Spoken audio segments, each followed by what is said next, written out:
My journey as a Superman fan started with a tattered red cape blowing in the wind.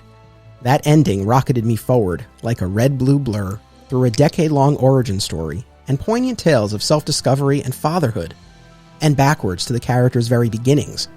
Now, on this podcast, we journey together across time and media to examine the stories that have defined the Man of Steel.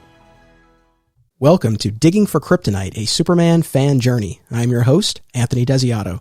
Joining me to discuss JLA Rock of Ages and Final Crisis, both written by Grant Morrison, is my longtime friend and first-time guest, Ralph Puma. Welcome, buddy. Hey, what's going on? I'm so happy to have you here. It's been a while since we were able to connect in any capacity, let alone on a podcast. So thank you for making an appearance here. Yeah, thank you for having me. This is awesome. I've been very excited. I did my research. I've listened to every episode, so I'm ready. I can't thank you enough for that. And you were texting me as you were binging the episodes to date of Digging for Kryptonite. I guess that was towards the end of 2021 where you started going through them. Yep. That's a lot. I really appreciate it. I'm curious, and I don't ask this honestly in a self-serving way, but I'm curious, like listening to all of them, especially in a concentrated amount of time. I don't know. Did any themes or trends emerge that you were surprised by or that just stood out? I'm just so curious to consume it like that. That's a big question. So I listen to all of my podcasts on like 1.5 to 2 times speed. And so it's just so nice. I almost got like this download of it, the entirety of Superman's history, just listening to you and Rich discuss like the older issues. It was really a beautiful thing. I completely enhanced my perception of Superman. I know that All-Star Superman isn't necessarily one of your favorites, but like taking in all of that and then reading All-Star Superman again recently, I just love that like hyper version of Superman. Sorry, Yeah, no. I get what you're saying. And when Rich and I did that Silver Age episode, I did reread All-Star Superman, even though it wasn't obviously a big part of our conversation. And even in that, I got a lot more out of it than I had previously. And when I devote more airtime to All-Star Superman in the future, that's coming. I suspect it'll be a similar experience, and I hope that I'll have an even more enhanced appreciation for it. So yeah, seeing the way all of these things feed off of each other has been a real highlight for me, certainly. But you should be proud. You really, I don't think anything else out there has captured as much of this character's journey and what he stands for as much as this podcast has. I think anyone who's ever going to want to write Superman should reference this. I think it's important. I think you've done something great here. Well, I really appreciate that. There are a ton of great podcasts and others that do take sort of an expansive view of the character. So I can't take too much credit. There's a lot of great ones out there, but thank you very much. That means a lot. And honestly, I really appreciate those kind words and all of your support over the years. I want to publicly thank you. You know, I've used your music. You have graciously allowed me to use your music because you, in addition to being a musician, you're also a photographer and a filmmaker. But you've allowed me to use your music in all of my projects over the years, and that's it's been a massive help. So I want to thank you very much for that. And for people who want to check out any of your stuff, what's the best place for them to go? You could just type in Ralph Puma on Spotify, Apple. I'm on all of the streaming services. I'm going to be releasing some new music soon. So, follow me, Instagram. It's all just Ralph Puma. All right. Very easy to find everywhere. Mostly easy. I used to be like right up front in Google, and then they released like a Ralph Lauren Puma combination, and now I'm erased from the internet. So.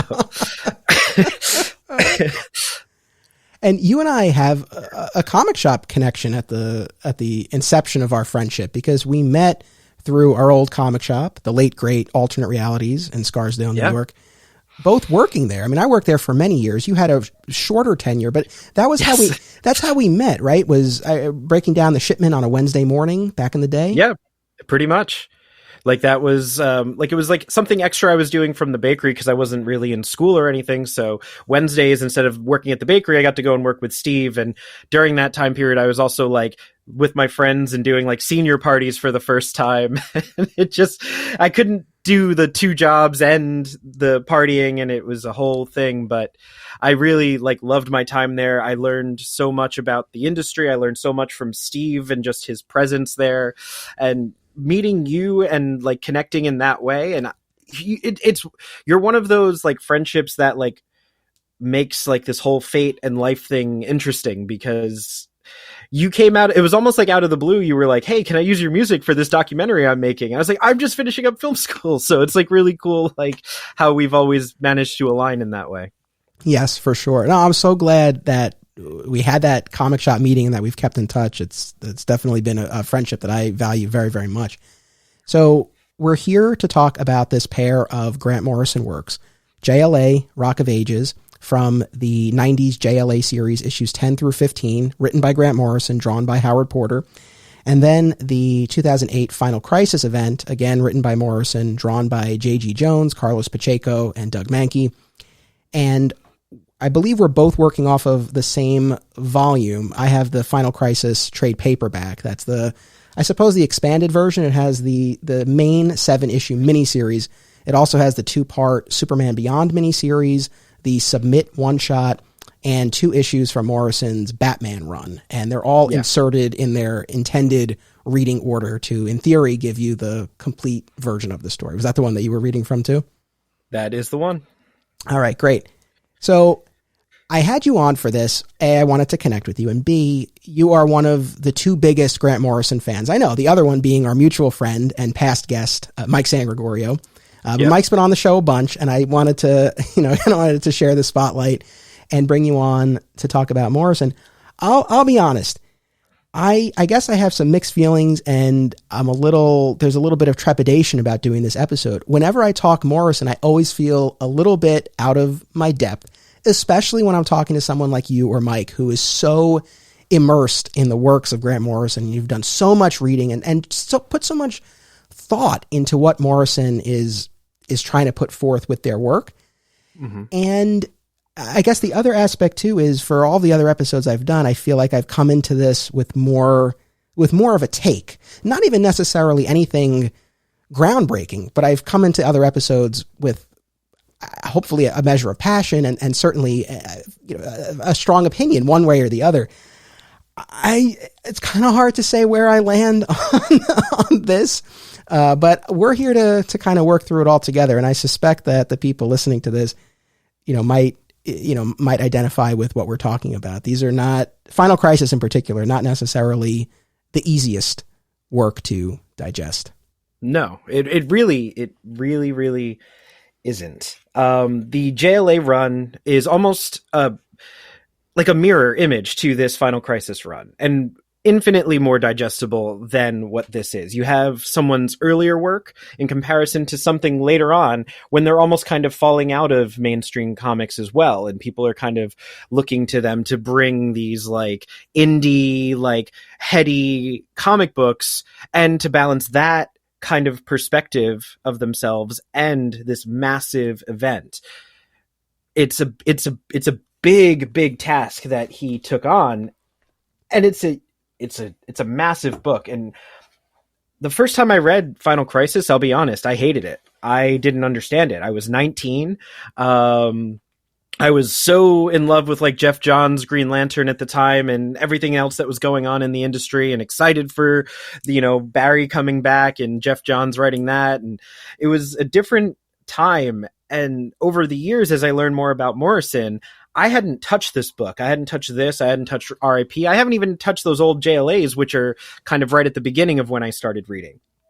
So sitting down with this, I have such a new perspective on it. And I don't hate it anymore, but I don't love it. But there are bits of it that I absolutely love.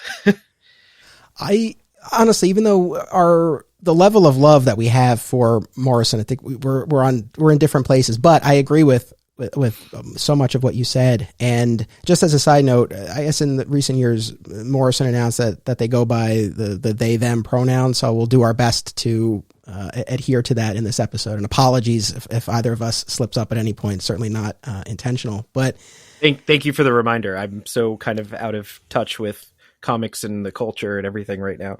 I had been too. And when I did, I did a couple of episodes of a different podcast, My Comic Shop Book Club, last year with Mike San Gregorio, and we talked about Morrison's new X-Men run. And he was the one that, thankfully, he clued me in on that. I was not aware of that myself. So yeah, we'll do our best to stick with that. I'll also say this. I really debated for this episode going with bourbon or coffee. And I landed on coffee. I went with the coffee, but I don't know. Even as I was pouring the coffee, I'm like, I don't know. Yeah. No, go ahead. You don't want to like, it's the debate of, do you want to change your senses in any way? So like, should I have smoked? Should I have drank? Should I have had like extra water? So like you never know like what kind of toxin you're putting in your body is how it's going to affect a book like this. Yeah. I mean, I won't lie, amongst the sort of the inner circle at the comic shop over the years, when we would talk about Morrison's works, probably this one at some point, but certainly other works of theirs, we would often joke that we would understand it more and probably enjoy it more if we were on whatever Morrison were on when they were writing it. I've never gone that far, but I wonder if there might be something to that. Let me share this too. One of the inspirations for this episode and for doing this episode now. This is not a Snyderverse episode of the podcast per se, but the Zack Snyder Justice League edition really did play a big role in this. Certainly for anyone who's seen Zack Snyder's Justice League, and we talked about it on the podcast a lot, Darkseid and the New Gods play a large role in the story and were intended to play an even larger role in the 2 follow-up movies that Snyder, at least as of yet, hasn't been able to make. We'll see what transpires over these next years, especially with this Discovery AT&T deal that's being worked on now. But in any event, this whole idea of Darkseid subjugating Earth with the anti-life equation has been present on my mind, especially since watching Zack Snyder's Justice League just about a year ago. We're coming up on the 1-year anniversary of that. As you and the audience knows, I recently came off this big rewatch of Superman the Animated Series, and we spent an entire episode talking about the New Gods arc involving Darkseid and Apocalypse and his search for the anti-life equation and all that. And then the sort of the final piece of the puzzle was on Thanksgiving. Snyder posted, you're likely aware of this, but he had posted a video, a Thanksgiving video, and it had his turkey and everything. And in the background, just visible, it was there, it wasn't prominent, but it was there. And he knows that people look for stuff, so I'm sure it was intentional. But it was a copy of the Final Crisis Omnibus with a notebook on top, I guess giving a hint of maybe what he might be drawing some inspiration from moving forward. So that just kind of got the wheels turning. And I'm like, this would be a fun episode to do. And I have a lot more Morrison coverage planned for the future, most likely next year. But I thought it would be fun to tackle this pair of works that do work hand in hand, and I thought would give us some fun fodder for discussion. So that's sort of where all of this came from. So you said that these sort of bookended, Rock of Ages and Final Crisis sort of bookended your monthly comic book reading and buying. Was that the case? Absolutely, yeah. I had one of my first comics was, I think, Nightwing #2, the one with Kyle Rayner from Lost that they always use with the polar bears. So it was that era of comics that I kind of jumped in, and so I didn't really know writers at the time. I just knew this was the Justice League. Kyle Rayner's in it. Of course, I want to read it because I love Kyle. So that's kind of where that started, and a lot of that stuff went over my head reading this now, and how much he like packs into. Grant Morrison loves to pack any kind of occultism, any kind of spirituality. He likes to like pad his books with that stuff, and reading through Justice League and finding that stuff was really amazing. And there's so much in Final Crisis. You can probably treat it like a religious text, I'm sure, as some people would with his works. So, no, go ahead. No, I was just going to ask. So then Final Crisis, you said, marked the end, basically, of the monthly. How much of a role did Final Crisis itself play in that? Or were you just kind of phasing out of the monthly comics anyway? I was already phasing out. I got interested again around the New 52 time, and then I had like bought all the trades for the New 52, and after that I was like, okay, I'm done.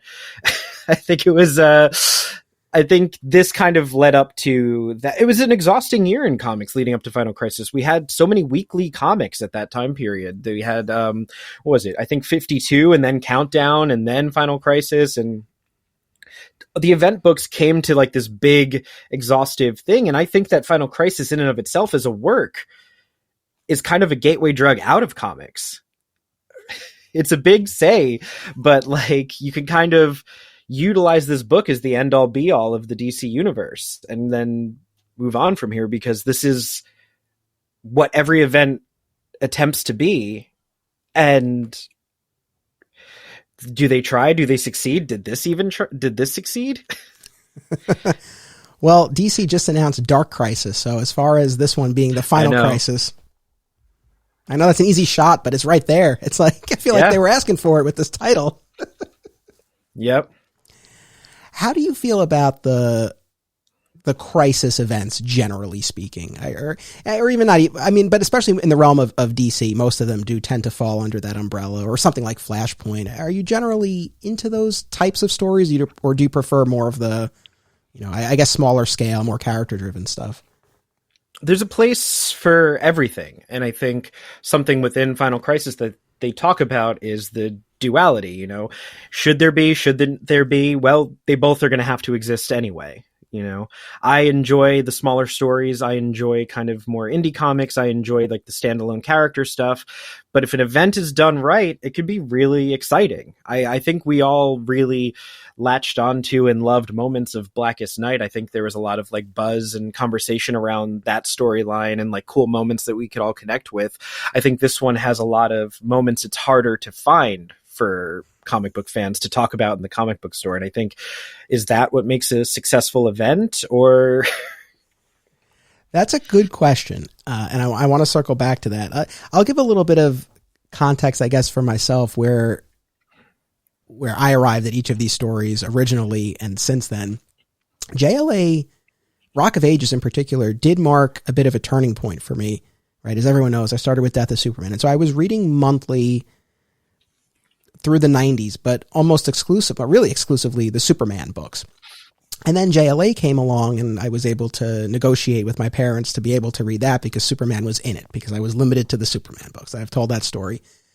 But it was specifically, if I'm remembering this correctly, it was JLA 11, the cover with Luthor and Joker on the cover, putting Superman and Martian Manhunter through that maze. It was that cover that really caught my eye. And I guess I picked that one up, but I had missed issue 10, part 1 of Rock of Ages. And former Alternate Realities owner, current comic book writer, Brandon Montclair, was able to track down an issue of JLA number 10 for me. He charged me $10 for it. I still remember that. But from that point forward, JLA was then on the pull list. And I feel in a lot of ways like that sort of opened up the larger DC universe to me. And then I eventually did expand my pull list, and there came a point where I was getting almost everything that DC was putting out. Yep. That's how they get you. For sure. But I always loved almost the entirety of that JLA series, from Morrison to Wade to Joe Kelly. Some of the latter chunk of the series was sort of hit or miss, but the Morrison run in particular, I loved. And even to this day, I do put it above a lot of their other work, because I felt like it had those wild ideas and those high concepts, but filtered through that more accessible superhero prism. It felt like there were some constraints, but as the saying goes, sometimes constraints make the artist. And I felt like the JLA stuff struck a nice balance. And even rereading Rock of Ages now, and I haven't read that, I think 20 years. Yeah. It really held up, and it held my interest, but I didn't find myself scratching my head reading it. So, then and now, Rock of Ages does remain a favorite of mine. Yeah, Rock of Ages was, like, I wrote down, like, so many, like, moments that I, like, loved and got excited about, and characters I had forgotten about, like, when Argent popped up during the, the Age of Apocalypse time period. Yeah, for sure. So that one was and is a lot of fun. Final Crisis, I came at, I guess, from a different place. So from Death of Superman through Infinite Crisis, everything that I'm reading monthly, and I'm in it, and I'm following everything. And the lead up to Infinite Crisis, I was there for all of it. The 4 miniseries, all the time, everything. And Infinite Crisis itself, well, there's a lot that I like about it, and I reread it over the past couple of years, and I really overall I enjoyed it, but at the time, I guess I found it to be a little bit of a letdown, and it just sort of felt like, I don't want to go so far as to say it broke me as far as events go, but it was one of those things where I felt like, man, I put so much into this as a reader, and it didn't do for me what I guess I wanted it to do. And hand in hand with that, I was getting to this place where I was really more interested in reading in trade paperback. So after Infinite Crisis, I made the decision to switch entirely to trade. So I was no longer getting, and even the Superman books, I wasn't getting them monthly anymore. So that was a big shift for me. And then 2011, Flashpoint and the New 52 happened. And I don't want to say I totally gave up, but I sat out most of the New 52. Yeah. And it's only now, to be honest, that I'm really finally catching up on a lot of the Rebirth stuff. So there are a couple of lines of demarcation for me. And the most nebulous period, I suppose, is between Infinite Crisis and Flashpoint. And that's where Final Crisis fell. And I've tried Final Crisis 3 times. When it originally came out, I think either I stockpiled the issues or I just waited for the trade. And then a few years ago, and now again for this, I would say this is probably the most that I've enjoyed it. But in all 3 readings, it loses me at the same spot. And I try to get through it every time. And it's the Superman Beyond. I'm with that story for the first 3 issues. And then we hit the Superman Beyond, and a lot of the elements from Superman Beyond, of course, come back, particularly in the final issue of Final Crisis. And those 3 issues in particular always just sort of lose me there. So that's kind of where the same thing that happened this time. Well, I want to pick your brain about like where exactly it loses you, but I also want to interject that I'd never read the Superman Beyond until now. Really? I remember when they came out, I think the single issues had the 3D glasses that came with them. Yes. And I remember like at the time, like I pulled it out and I looked at it and I was like, I don't have time for this. And I just put it away and I never read it. And so like when Mandrake shows up at the end, I had no idea who this character was. And I'm like, am I supposed to know what this is? I don't know. And that's why I couldn't stand Final Crisis, because I missed that Superman Beyond element of it, which is key. Yes. So what loses you in Superman Beyond? I guess for the majority of Final Crisis, as much as people will say that it's too convoluted, too dense, it's hard to track what's happening, that wasn't necessarily my experience with the majority of Final Crisis. This basic concept of there's been this war between New Genesis and Apocalypse, Evil One, the new gods have fallen to Earth, they're in the bodies of humans, and they're enacting this plan to release the anti-life equation across the internet and subjugate the human race by removing their free will. You know, that's a great concept. There's so much cool stuff in there. You have Dan Turpin investigating the death of Orion. You have Hal Jordan framed for it. You know, Batman gets taken. There's so much really, really cool stuff in there. And even when the anti-life equation is used and Earth falls, and now we get that future sequence, right, that we saw in JLA Rock of Ages and that Snyder was teasing in his movies in the Nightmare sequence.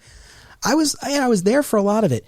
With the Superman Beyond piece and this multiversal battle and the backstory of the race of monitors and the contamination, and it gets very metatextual, obviously. Yeah. And that's actually what I wanted to, I'll toss it back to you because I'm curious, maybe I'm missing something. What is our takeaway supposed to be from that Superman Beyond story, and in particular the history of the race of the monitors, that there are these vampires who feed on stories? Like, are we the monitors? Is it the publishers? Is it the editors? I don't know. Where are we supposed to land on that?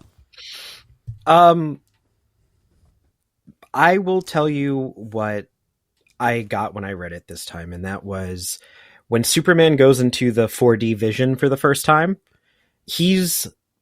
This is all happening between the panels in the white space of the comic books. So this is in between our world and the two-dimensional world is what's kind of happening in Superman Beyond.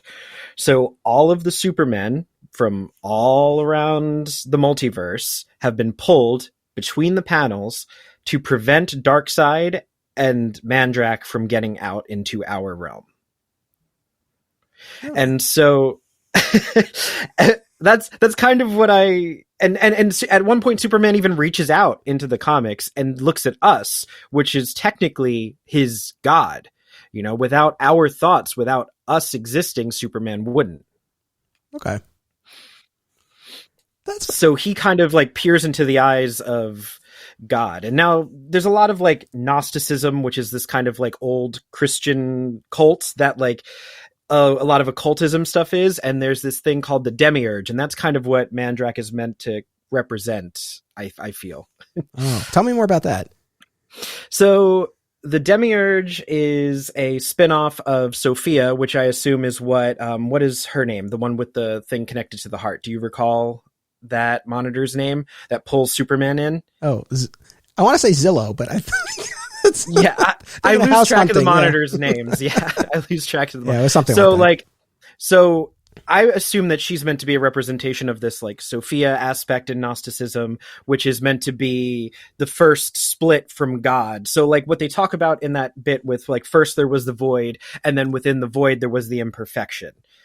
And so this is this kind of like it's just like Christian fan fiction that is like evolved into occultism, and that's the perfect for comic books. You have this like perfect being that has this imperfection within itself, which then creates us to then realize that the being is perfect. And that's kind of what's happening in Superman Beyond. He's taking all of these spiritual aspects. Like Mandrak is the god at the end of the universe that feeds on the universe, and that is like this the entity of like in the Bhagavad Gita. It's like this the Gita is this Hindu spiritual text that takes place in the midst of this massive battle, right? So in the Mahabharata, there's this huge battle going on, very comic booky, almost in comparison to like what Final Crisis is. And within those pages, there's this conversation between Krishna and oh my God, I'm blanking on his name right now, but I'll think of it as we go. Oh my God. Never mind. I don't want to hold you up.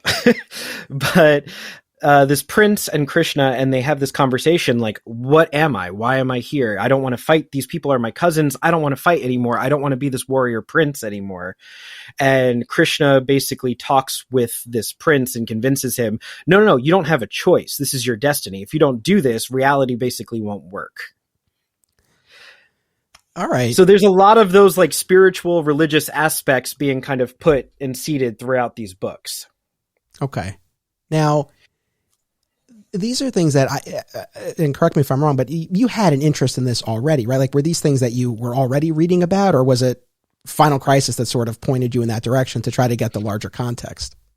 I think in general, I was always kind of researching like occultism and weird things, anything like counterculture that would come my way. It happened in music, like a band called Thrice would talk about Greek mythology and philosophy. And so all of those things I really kind of gravitated towards.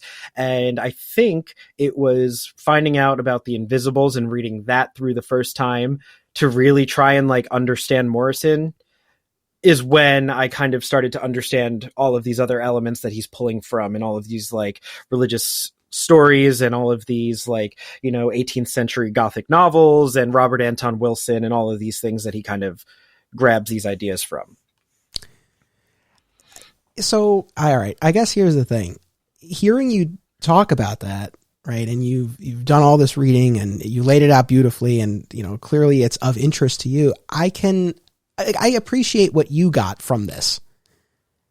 For me, even with that context, that's still just, I don't know, not what I want from a comic book story and what I wanted from this story. And I suppose there are different levels of Morrison fan. Like for you, for Mike San Gregorio, again, like you guys are there for all of this, and you'll do that outside reading and you'll have that context. And I'm sure for you guys, like, it must be so cool to read something like Superman Beyond and see what Morrison is pulling from. Like, that's the thing. I totally get your passion for it, and I appreciate it. It's just not one that I necessarily share. And I feel like there are levels of Morrison fan. Again, like I look at the rest of Final Crisis and I really am there for it. I enjoyed a lot of it. I think a lot of the issues I had with Final Crisis, Superman Beyond aside, are the same types of problems I had with a lot of these other events. They're not necessarily Morrison specific, and I will circle back to that. But there might be plenty of people who read even the rest of Final Crisis and were like, oh, well, what's going on? Like, this really isn't for me. So I think there are sort of different levels here. So, I mean, I appreciate the context that you shared. It doesn't, if I were to read it again, and I don't have a fourth read of this in me, to be perfectly honest. Yeah.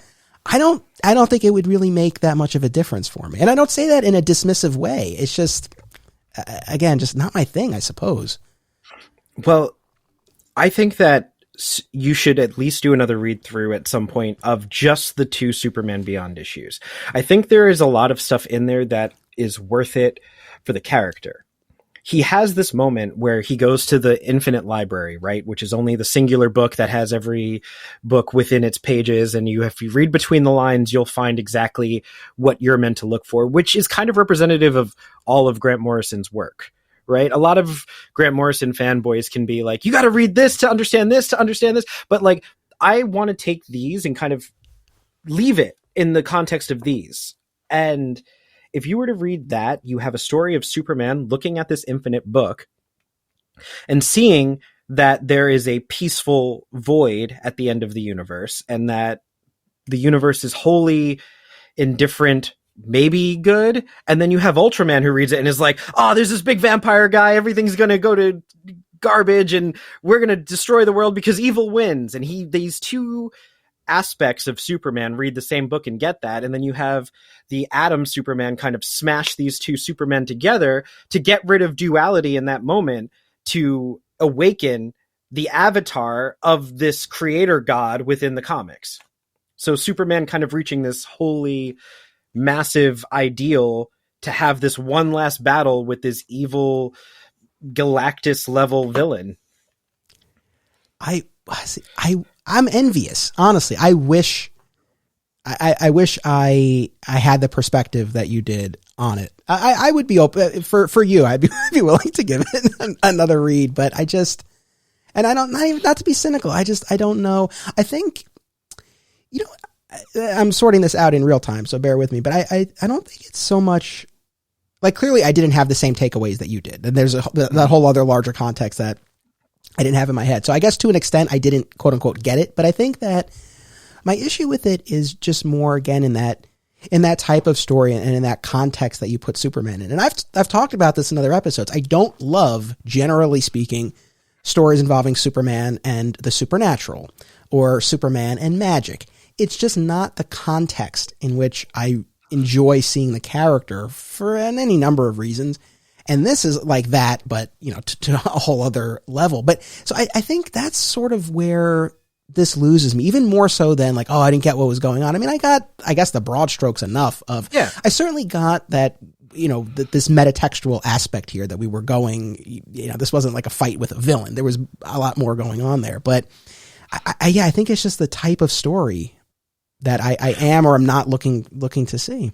Like, I mean, I don't mean to be reductive, but it was like, it was too much. It is. Every panel has like an overload of information in Superman Beyond.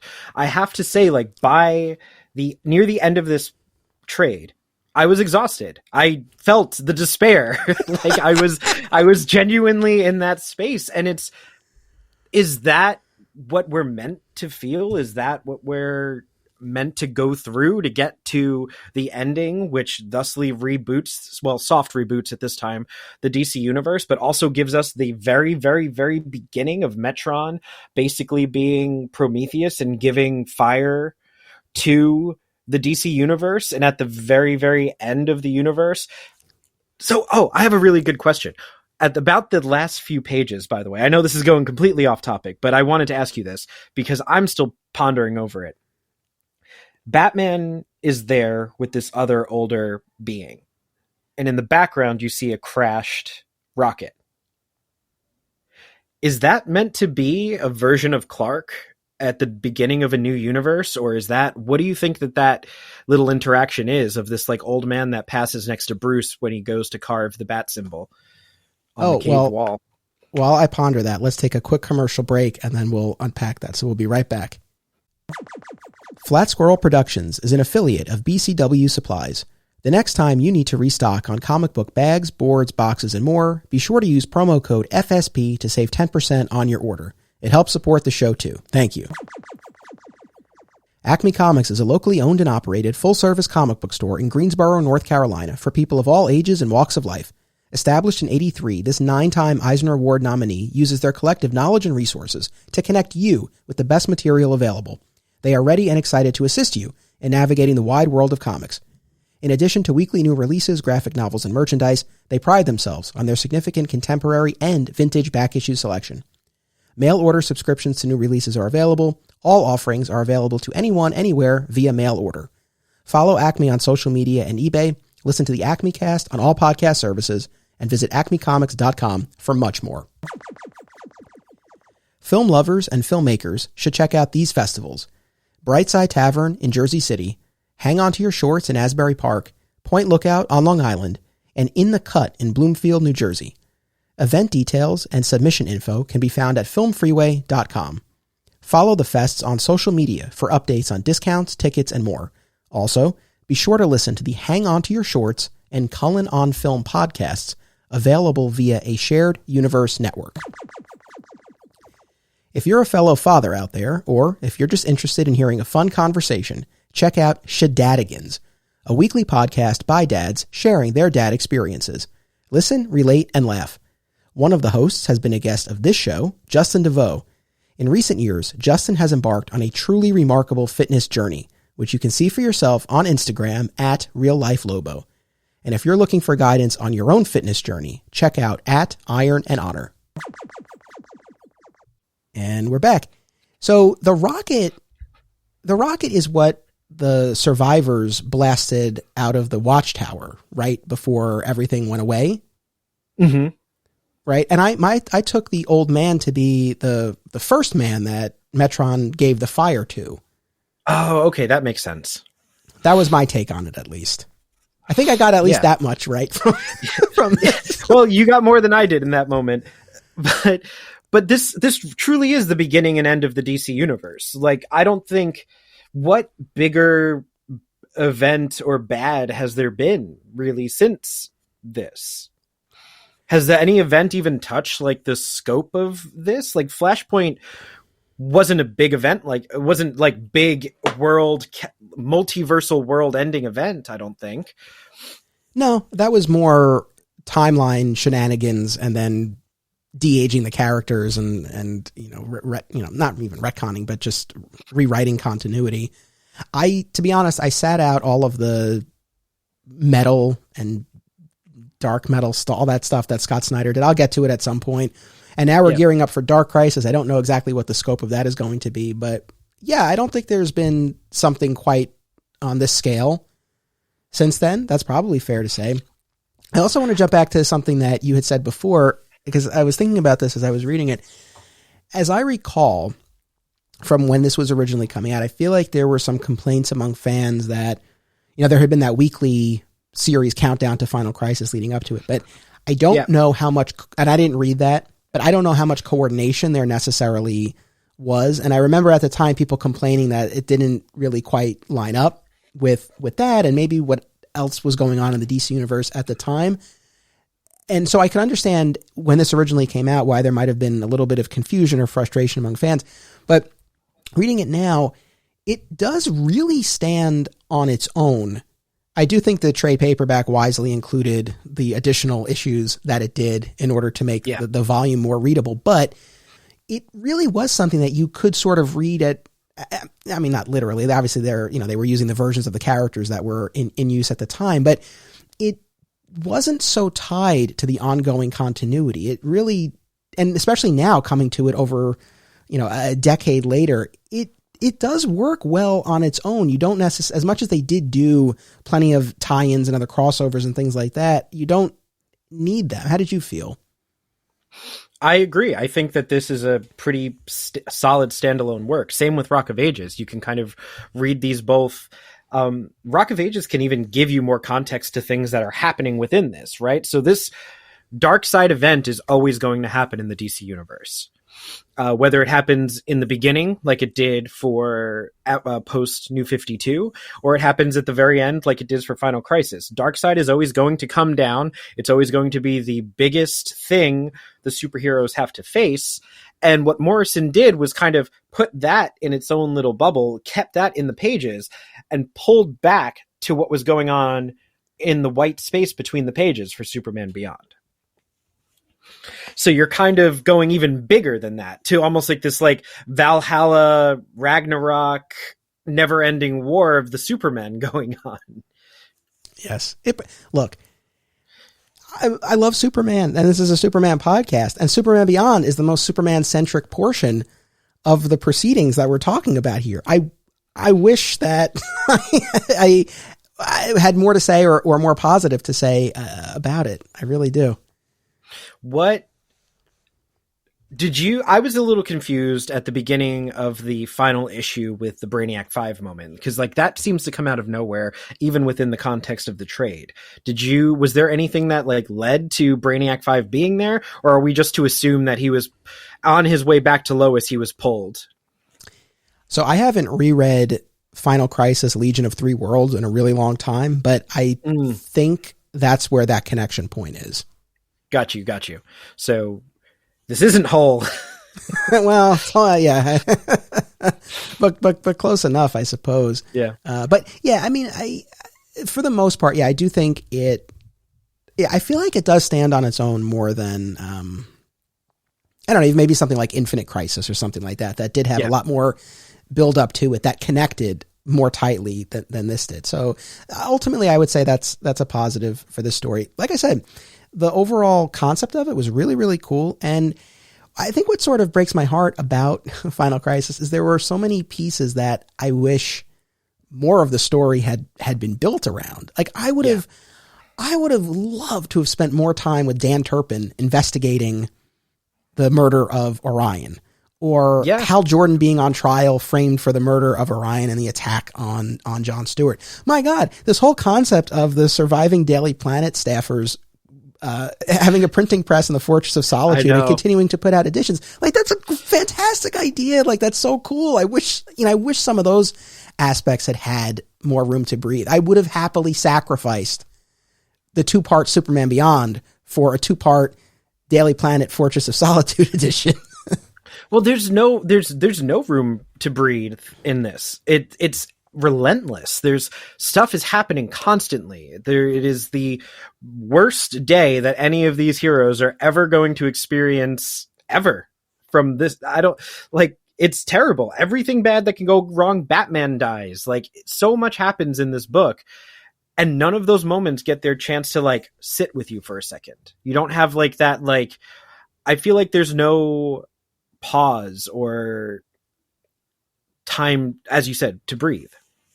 Right. And well, to your point though, that is an interesting aspect to this, and not to be flip, but that relentless pace, the barrage of information and concepts and everything that's thrown at you. It's like you said, you felt exhausted when you were done. I did too, because I broke it up over the course of a day. So I didn't do too much at any one time.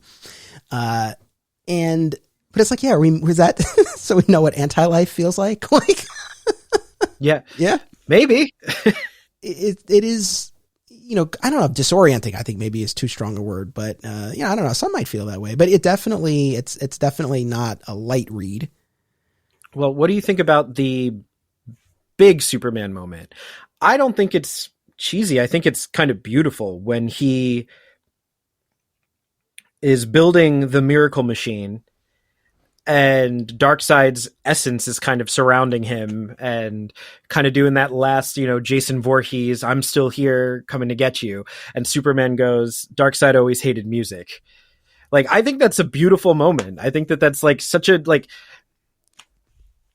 what do you think? It is. And I know San Gregorio loves that. He posted that page in the Facebook group thread about this, where Superman whistles Darkseid away right? He's able, it's all vibrations and frequencies to him. And like you said, Darkseid always hated music. It's cool.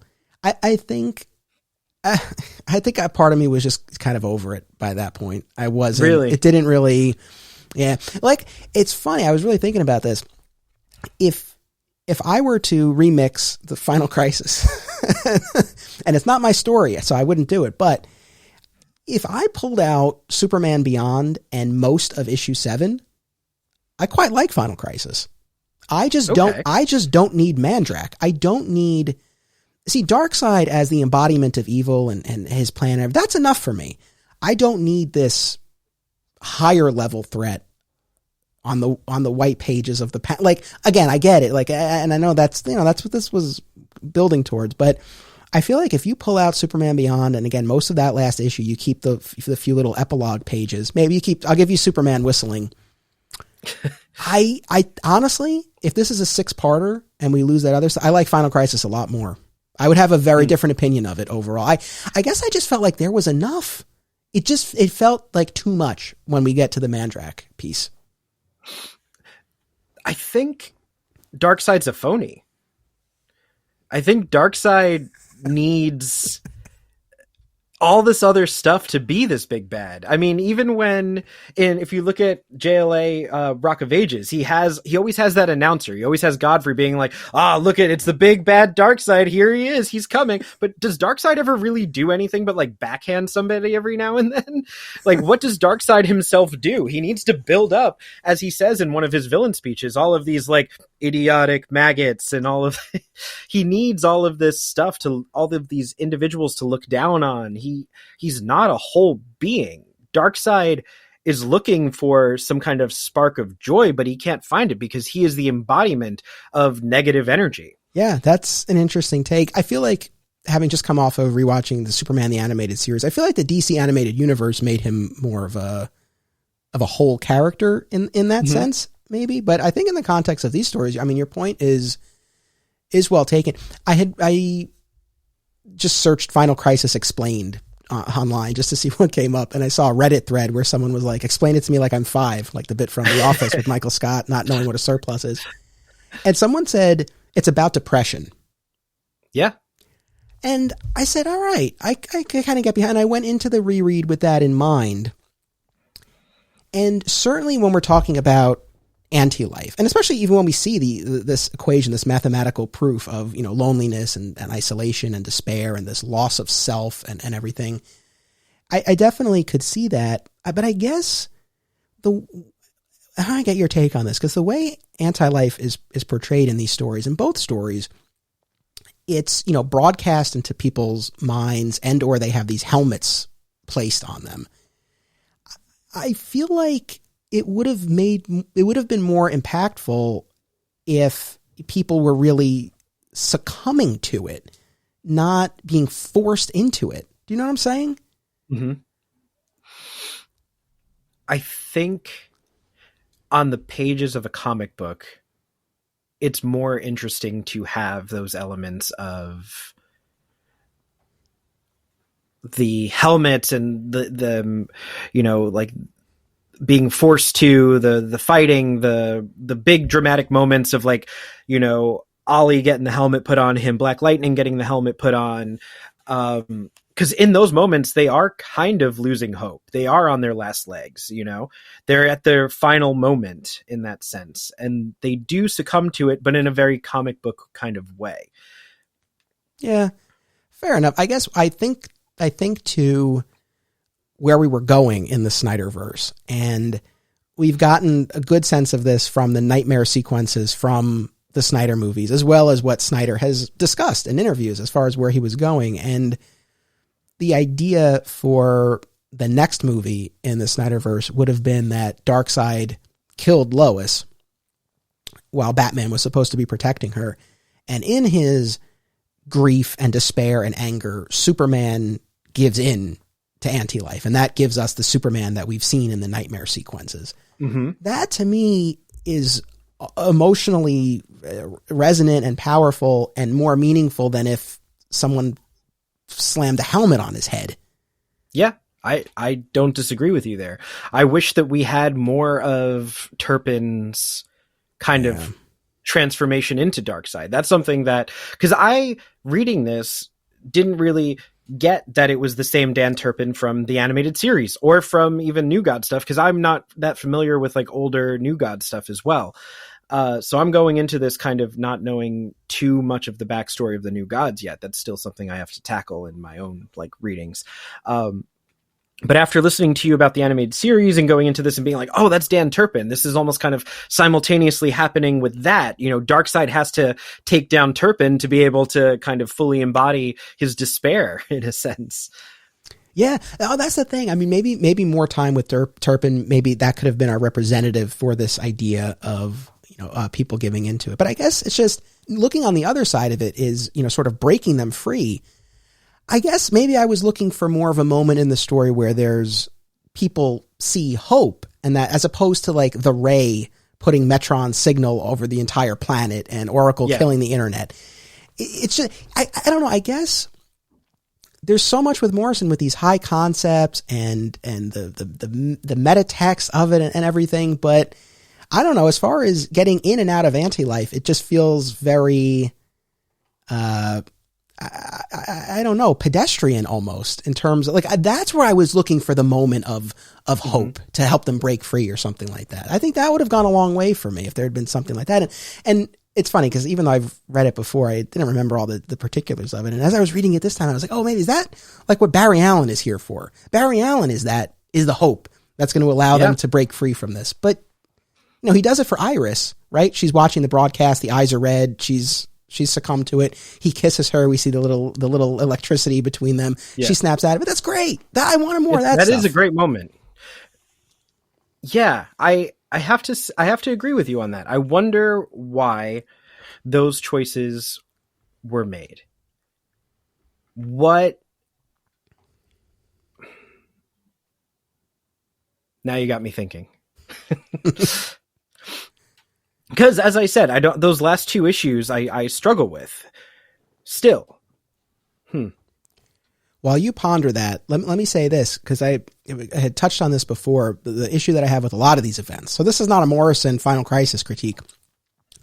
One thing that I always find missing in these stories, and it's not even a fair criticism, because these stories are not Crisis on Infinite Earths, Infinite Crisis, this, but actually Flashpoint's an exception, but they're not built for this. But what I would like to see, I guess, is a point of view character, an emotional anchor that is going to sort of carry us through the story. Someone we can really, not that everything has to be from their perspective. Obviously, these are going to touch on all corners of the DC universe, but someone we can keep coming back to, that anchor. It could have been Turpin in this. It could have been Nyx Uatan. Yeah, sure. But I feel like in a lot of these stories, we don't get that. And it just then feels like we're jumping around a lot. And so that happens in a lot of these stories. This one in particular, I mean, even Batman's big moment, shooting Darkseid, right? And then getting fried by the Omega beams. I know in the trade, they give us the 2 issues of Morrison's Batman run where he frees himself from that device that, Granny had placed him in. I can appreciate that. But in the context of that issue of Final Crisis, that was number 6, right? You just turn the page. Batman's just there.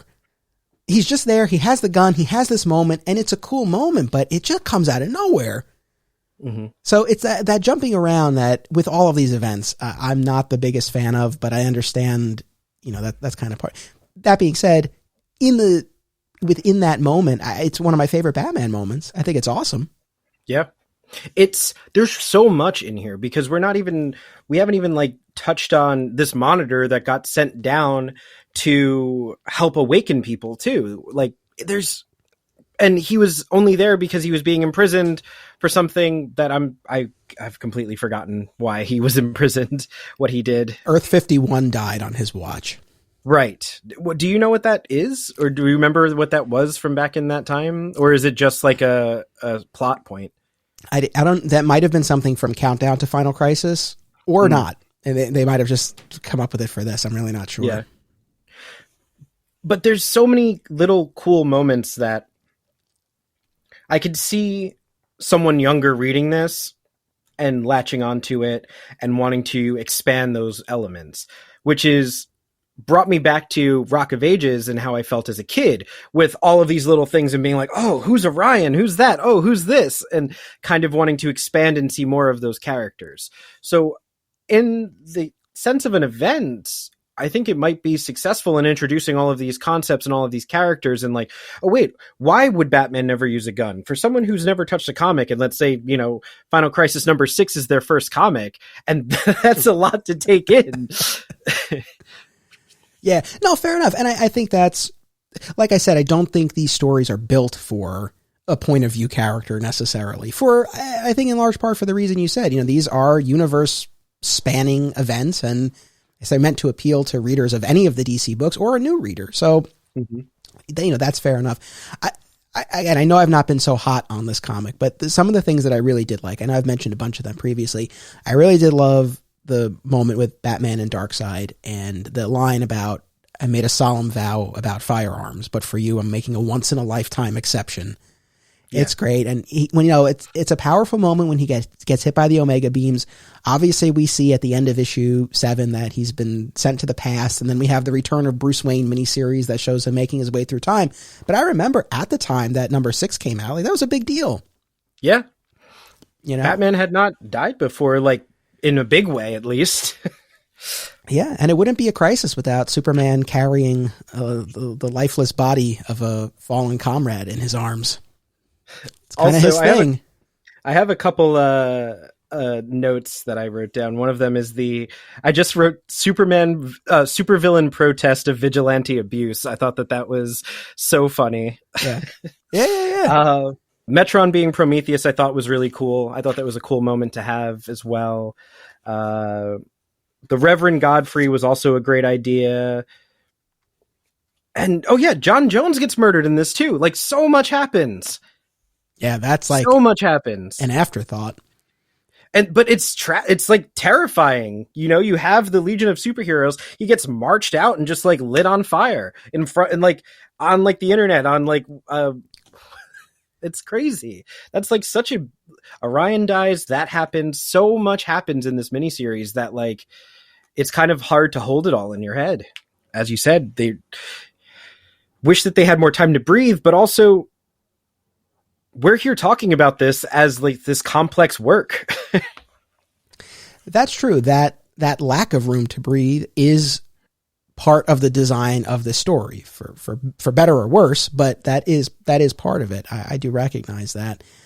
You know, there are a couple of aspects that you see carried over into Snyder's Justice League. The idea of the toxic air. Mm-hmm.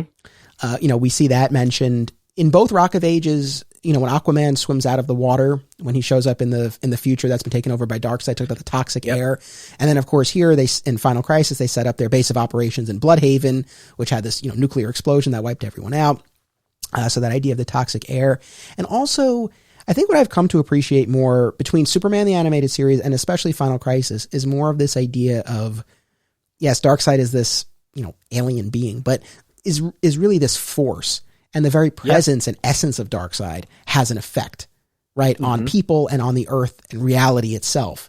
And that's something that I can appreciate that idea. And I think I definitely got that more this time than I had before. Yeah, he is the embodiment of negativity, of he's suffering depression. He doesn't want to, he steps on flowers. He says in Rock of Ages, I'm like, I think I sent you the panel where he's like, at the end of the universe, I'm waiting for myself to be there again and to look in the mirror and see Darkseid, basically, something along those lines. And he is so desperately wanting to end the universe, so all that's left is him, and so that someone will kind of take him away and take him down.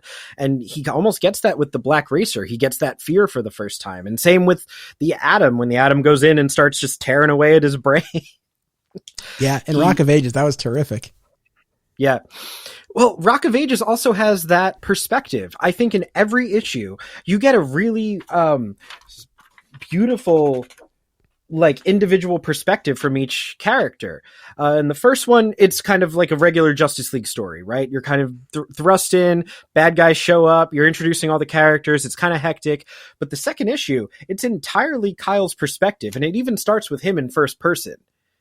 Mm-hmm.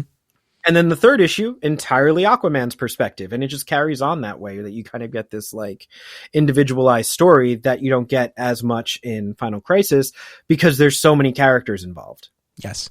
And I know, obviously we've been touching on Rock of Ages. I know we haven't devoted as much time to it, but again, like I said, I really, really did enjoy my reread of this. It's funny. I guess I had remembered it as being more of a Darkseid story than it actually was. Yeah. You know, and obviously so much of the first few issues are about the Luthor's Injustice gang creating these hard light holograms mirroring the Justice League, the Justice League Revenge Squad. And I really did like the angle of Lex approaching this battle with the Justice League as a corporate takeover. Yeah, I love that. Right? He isolates the figureheads, Martian Manhunter and Superman, on this decoy, Injustice League headquarters that is being controlled by the Joker. So they have to try to essentially navigate the Joker's mind. And that leads to a great Martian Manhunter moment where he's like, I'm going to rewire my own brain to think like the Joker. To think like the Joker. It's like, see, that's the thing. And that's where I think my frustration with some of this Morrison stuff comes into play, because there are ideas like that are so good. It's like, oh, that's so cool. So I do love these big ideas and high concepts that Morrison comes up with. It's just, like I said, sometimes I guess maybe it's a little bit much. And of course, in that story, Lex has that, the Philosopher's Stone, and then that sets off this time travel adventure for Flash, Green Lantern, and Aquaman, where they ultimately end up in this future where the Philosopher's Stone has been destroyed, and without it, Darkseid is able to subjugate the Earth. And so we get, for a couple of issues, that Earth enslaved by Darkseid sequence, like the nightmare sequence that we get in the movies. Yeah. It's crazy how much of a mirror these two books are. Because even in Rock of Ages, the Black Racer is standing there and Batman gets Omega'd. It's like Morrison was able to really, how many years apart are they? Almost 10 years. Over 10 years, yeah. I know. I was thinking about that too, especially Batman falling to the Omega beams. It happens in both stories. Obviously, in the case of Rock of Ages, it's the future sequence that's ultimately prevented. But Morrison is like, one way or another, this guy is getting a pair of Omega beams. Going to make it happen. Yeah, it's pretty cool. I think it's Rock of Ages and Final Crisis. There's so many little moments that just line up. Like, it's always meant to happen. This Darkseid is always meant to take over Earth, and he's always meant to fall. Luthor too, some nice parallels in the two stories. So at the end of Rock of Ages, Luthor convinces Joker, who's in possession of the Philosopher's Stone at the moment, and it can rewrite reality, convinces him to undo these deaths that the Injustice Gang had caused at the beginning of the story. And another great Martian Manhunter moment too, because Martian Manhunter prior to that gives Joker like empathy, and he's like, I'm holding his brain together for a minute. Yeah, he's like, I'm making Joker sane. Like, I can't hold it though. I know, that was so cool. And so Luthor instructs Joker to basically undo those deaths. Like, kids had died. And there's a great moment between Luthor and Joker where Joker's laughing about the dead kids, and Luthor like backhands him, and he's like, look, this was not the objective here. Like, that's an unfortunate casualty. So as much as he is in league, no pun intended, with these villains, there's a line there. Ocean Master made it both times. Yeah. To the Injustice. No, for sure. But anyway, so when Lex instructs the temporarily sane Joker to undo those deaths, on its face, it now precludes the Justice League from taking further action against him, right? Because no one died, they don't have any proof. But Superman goes to visit him, and he's like, I know there's good in you, Lex. Yeah. And Lex is like, yeah, you would think that, wouldn't you? But Lex is one of the ones who helped save the day in Final Crisis. Just like at the very end of Justice League Unlimited, we have that amazing battle in the animated series between Superman and Darkseid. But at the very, very end, it comes down to Lex Luthor. I love it. Yeah, but Lex is not this embodiment of negativity or evil. Lex is just there as like a counterpoint to Superman. Like, had Superman not existed, Lex would have cured cancer. Everything would have been fine. But Lex sees Superman, and he's got to kind of almost like pretend to be this bad guy. Yeah, this like roadblock. It's amazing that Libra thinks that Lex would swear allegiance and become part of this plot to subjugate all free will. It's like, that's not Lex's end game at all, to your point. Lex loves the Earth. Yeah. Lex wants the Earth to be I don't even think Lex wants the Earth to be his. He just wants to be loved by the Earth. Yeah. So I really enjoyed the role that Lex played in both of those stories. Black Racer 2, one of my favorite moments. We're going to talk about the return of Barry Allen in Final Crisis. One of my favorite moments in that story is when Barry and Wally are talking about the Black Racer, and Wally says, I faced him once when he was the Black Flash. I outran him. And you see a little smile on Barry's face, and he's like, I'm sure you did. That pride. And we remember that story, right? When Grant Morrison and Mark Miller took over Flash for a year, and we had that story. That was so long ago. I haven't touched any of those old, that was my time in reading. So, yeah. But what were your thoughts on Barry's return in Final Crisis? When I first read it, I was so excited about that because I was so devastated as a kid that a superhero could like die and not come back ever. You know, he was one of those like characters that we would list that would never come back again, right? Like Bucky was one of them for a while, that like Bucky would never come back. It was Jason Todd. Who else is on that list again? I would have said Jor-El and Laura, but then we got friggin' Mr. Oz. What's that? You'll hear that on the podcast, or maybe you will have already heard it by the time. But now all of them are back, and Barry coming back was super exciting to me. And I felt that moment with Iris, it always brings a smile to my face. Like, it's just such a nice moment where you could like see like the red in her eyes, and like, I think it's Wally who's there, and he's like, she's already lost to anti-life. We gotta go. And Barry's like, no, hold on. I got this. And like, they share that moment, and she like snaps out of it. Amazing. Unlike yourself, I was not all that excited about Barry Allen coming back. I had just so grown to love Wally, and it just felt like, and I know I'm not alone in this, but it just felt like such an organic, natural, believable evolution of the character in a medium where you don't get that often, where we actually had forward movement. And on top of that, you know, Barry still had a role to play. That's the thing. No, he wasn't alive and present, but he would appear via time travel or flashbacks or even just the memory of him. You know, he was always present in Wally's mind as this inspiration and mentor. So I actually liked the role that he was serving in death in the DC universe as this fallen hero that they all sort of look to. And I thought that was sufficient. So that was not a return I was clamoring for. It wasn't like, I'll be honest, I wasn't even clamoring for Hal Jordan to be redeemed, but I got why that made sense and why that, you know, kind of there was some justice that needed to be done for that character. And I didn't feel that way with Barry. But I did enjoy his moments in Final Crisis. And, you know, when he and Wally finally have a moment to like stop and breathe, and Wally's like, Barry, like, you were gone for years. We never got over it. I mean, like, some great moments between them. Like, there was stuff like that gave me chills as I was reading it. There was so much that I did enjoy about this story. As far as the overall consensus about this story, it does definitely seem to skew negative. I mean, is that your sense as well? Yeah, I've never encountered anybody who is like, Final Crisis is my favorite DC comic story ever. Like, I've never encountered a single human being who has ever uttered those words. Or, you know, if I bring it up, it's usually someone's like, oh, you only like it because of Morrison. I'm like, I kind of like it. When I posted in the Flat Squirrel Podcast Network Facebook group that we're going to be talking about this, Jermaine Exum, Lord Retail from Acme Comics in North Carolina, he wrote this, and I did get a kick out of this. I don't know.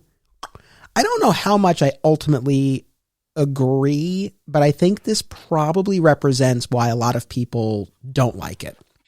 And tell me what you think. I know you probably saw it, but Jermaine said, you can quote me on this. If someone tells you what Final Crisis is about, it sounds absolutely awesome. The final battle of the new gods happens entirely off panel with the death of all, but before he dies, Orion reaches the heroes of Earth to warn them that Darkseid is not dead and is hiding in Earth with the means to transform it using the anti-life equation, so he must be found and stopped. That's outstanding, but when you read Final Crisis, you may find yourself looking for what was described, trying to extract the cool story. It's a very Morrison DC story in that a lot of lifting is on the reader, and just the right artist is required for Morrison's ideas to be filtered through to the reader. Otherwise, it can be very confusing. How do you feel about that? I think it's an apt opinion for a lot of comic book readers. One thing that I encountered early on before I even knew who Morrison was that Batman issue that was kind of like a mini novella. I forget which. I hated that issue. Comic book readers do not like change to the structure. They do not want to work too hard. They have another 8 comic books that they're probably waiting to get to before they read whatever comic it is. When I opened that and I saw that it was like a normal book almost, I was like, why am I doing this? And that was back then. I was 7, 8, between it was right before this, so maybe 18, 19 years old. I wanted comic books. I didn't want that. I didn't want Final Crisis. I wanted just comic books.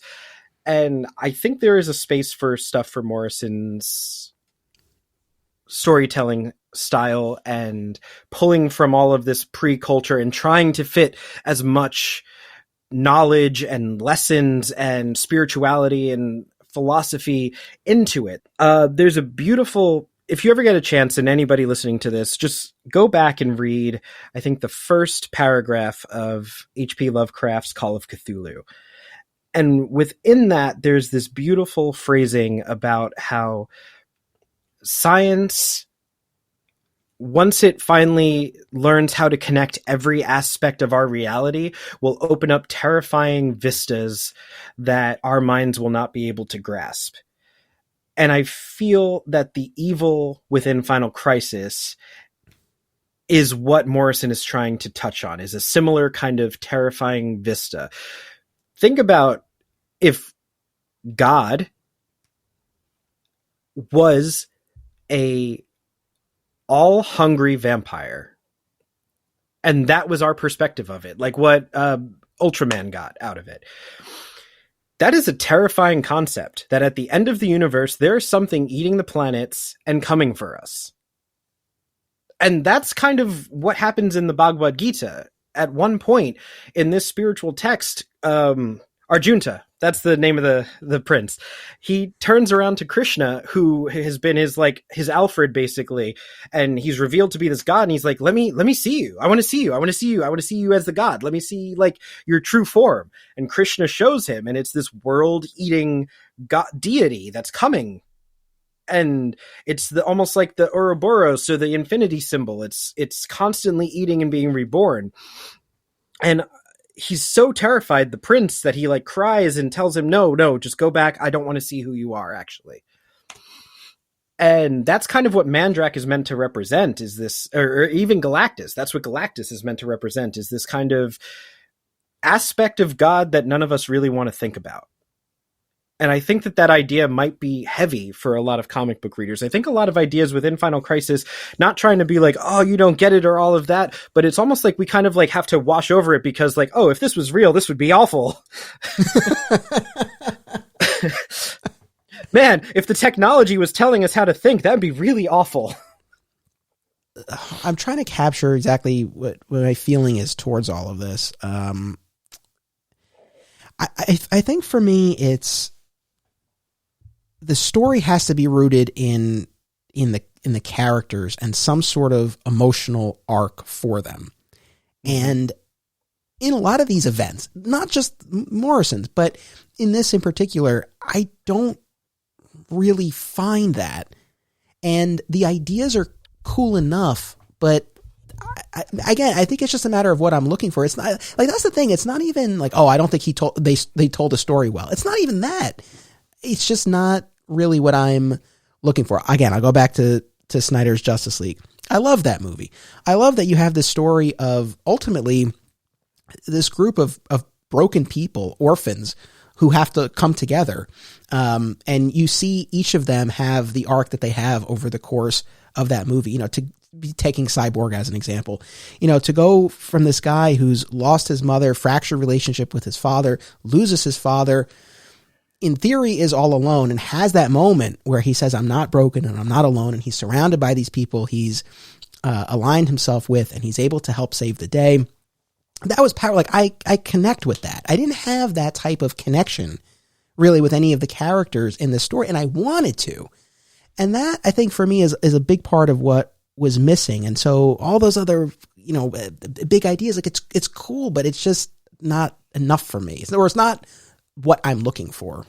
Who do you think is the main character of Final Crisis? I don't think there is one. Right? You could thusly argue that the main character is potentially the reader, and they are witnessing kind of the end and beginning of the DC universe, like I mentioned, that without us holding the book, thinking about what's happening within it, it wouldn't all exist. But there is no specific, as you said, through line character that's like kind of carried. It's kind of the torch keeps getting passed with every issue to someone else until we're left with Batman, until it's Superman. And then, but like, who at the beginning of this ends up changed at the end of it? Who has gone through something? Like, if it was a screenplay, which character has gone through something that is drastically different at the end? No one. That goes back to Superman's headstone. To be continued. And that is the problem with comic books that I think Grant Morrison is trying to present within this. Okay.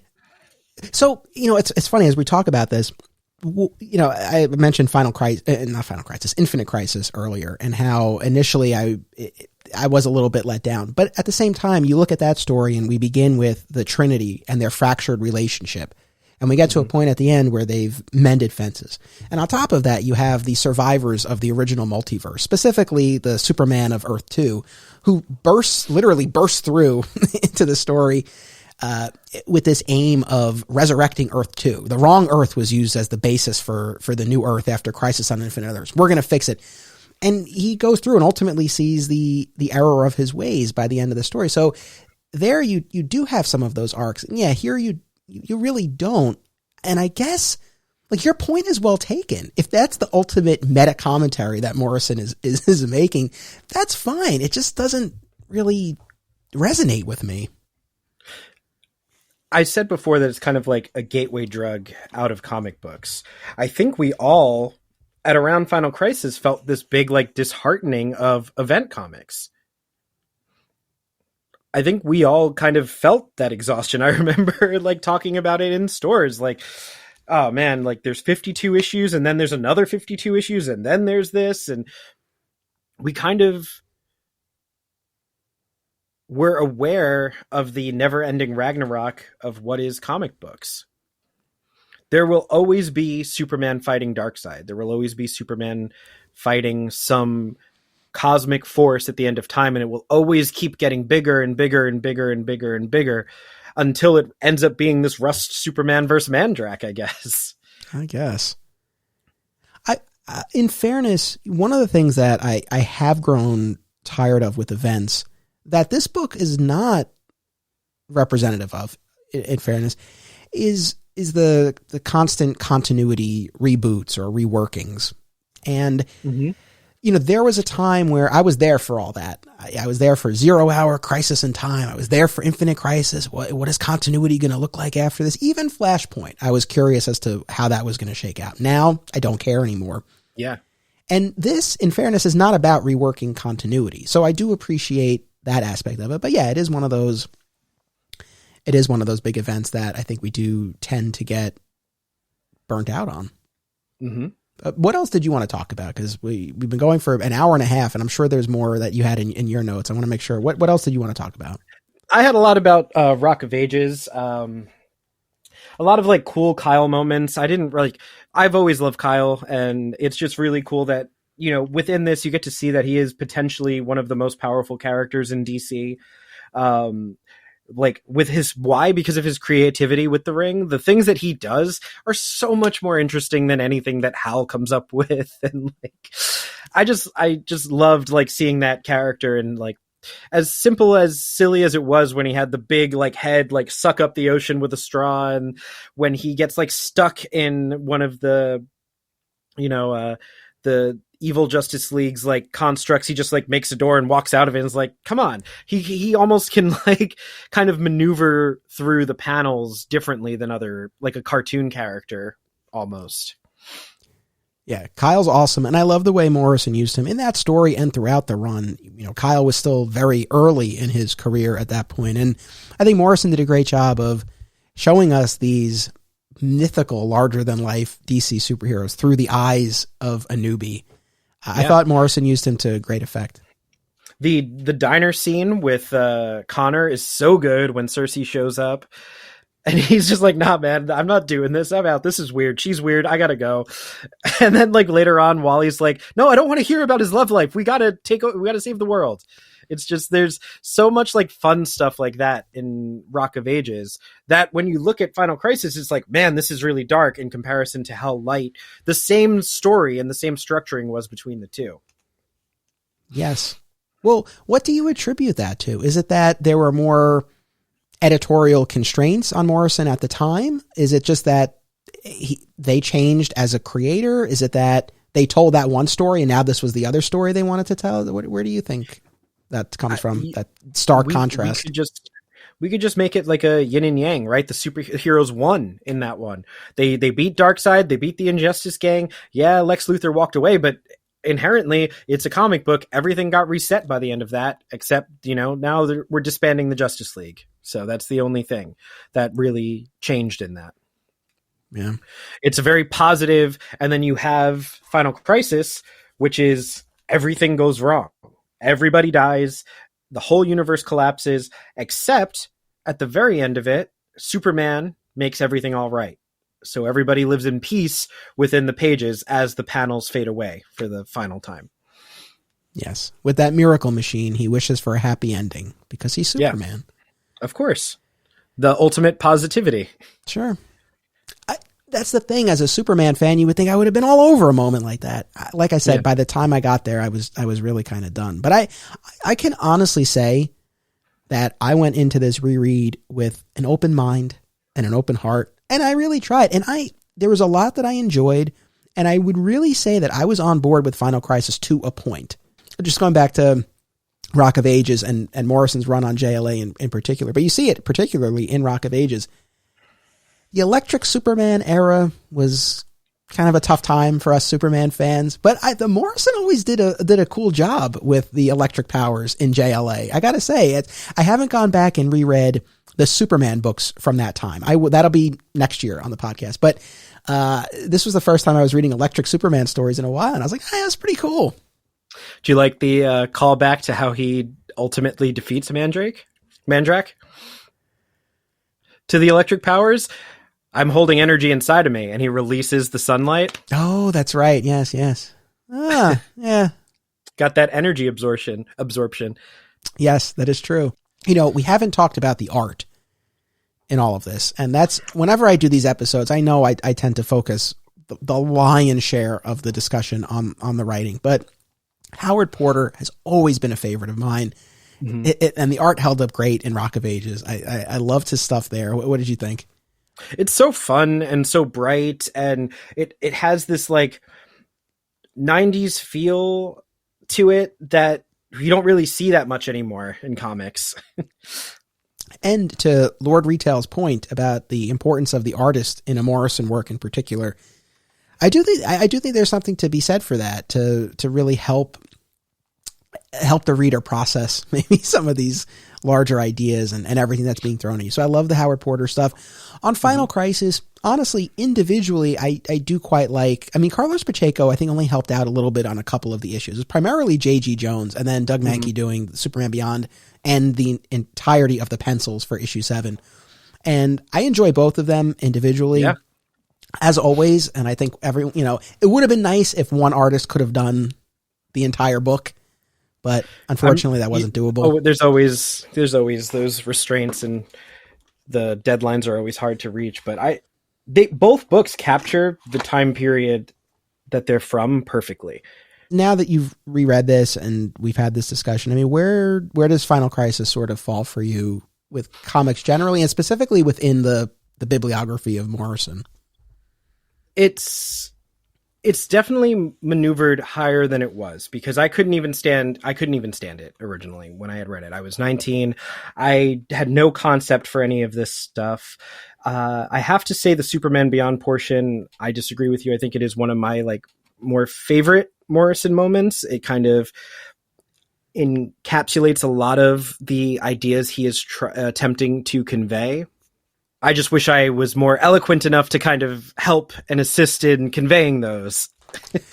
But I think you were plenty eloquent. I just think, and I'd be curious, audience, I would love to hear what you think. Do you what Ralph was saying, is that, do you agree? Do you see what he's talking about? Has this changed your mind in any way? I would be curious to know. Yeah, there's so much that you kind of have to know about all these. I spent years studying occult stuff, and I kind of got to this point of it, kind of how I felt near the end of Final Crisis, of what is the point of all this? It's just this never ending Ouroboros of acquiring knowledge, and to what end? And it's kind of the same thing with comics. When is the fight over? Well, we kind of had this moment where the fight ends, and we get that kind of forever breath at the end of this one, and that's to be continued. Right. This might seem counterintuitive given everything that I've said about Final Crisis, but I would love to see this through the lens of the Snyderverse, should those subsequent movies ever get made. I would love to see what Snyder had intended for the other two movies, and to see what he might pull from Final Crisis. Now, for someone who's a diehard Morrison acolyte, and maybe also is not a Snyder fan, what I said probably sounds like heresy, but for me, I would really like to see that. It would be cool. And again, we got a good sense of where Snyder was going with this, but I would love to see some of the ideas and plot points from Final Crisis play out, but through the lens, like I said, through a more grounded emotional core than we got in Final Crisis. I enjoyed Snyder's versions. I kind of enjoyed his Justice League a lot more than whatever that Whedon one was. I watched that one twice, and I left both times I know these comics, I know these characters, I know what this movie is supposed to be, but I don't know what happened. And when I watched the Snyder one, regardless of how long it was, regardless of how, Zack Snyder as an auteur is kind of silly to me sometimes, because he's trying to be an auteur.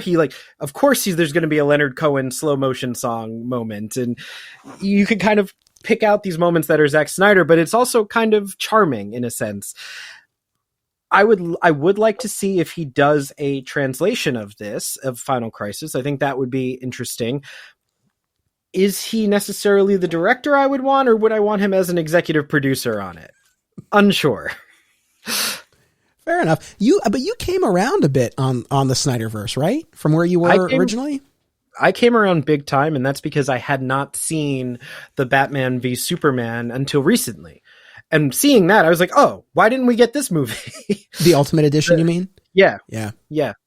Because I didn't like that. I didn't like Man of Steel, but I've come around on kind of all of those movies as its own thing, and they really do embody the characters correctly for the most part, and they kind of convey all the meanings in a mainstream way. I don't know, something kind of missed the mainstream audiences for some reason. I don't know if it's the length of these things. I don't know if it's that enough doesn't happen and there's too much slow motion. I don't know what Snyder is missing to get these out there to a broader audience like the MCU can.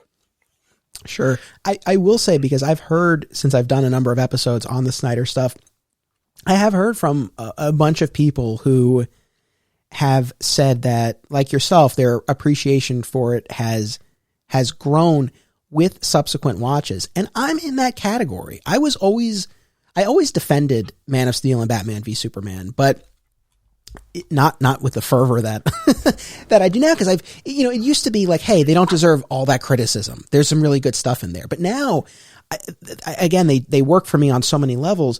And hearing that from other people, I really do think they are movies that, when you go in to watch them for the first time, and especially when they were first coming out, I think there were certain expectations about what they were going to be based on prior Superman movies, based on the MCU.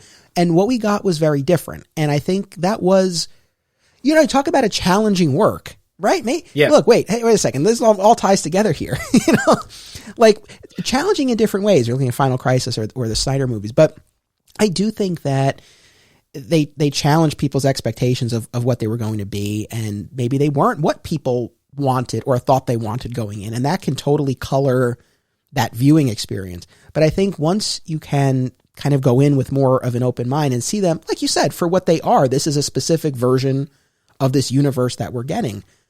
There's so much to enjoy. And it's so, for anyone out there who's only watched them once, or, only watched Man of Steel and just stopped, like, I really do encourage you to give it another shot, because you might find that there's more that you're able to appreciate. And not to put too fine a point on this, but I really do think that these movies, and especially Man of Steel, were ahead of their time in terms of the world's reaction to the characters. And I know, with that. And I've said this before, but given everything that we've been going through over these past few years, I think you watch these movies, and if anything, it's a pretty optimistic take, all things considered, as far as how the world would receive an alien. So I think that these movies really benefit from the passage of time and revisitations. So again, for anyone who's still sort of on the fence, if you're willing to give them another shot, I do encourage it.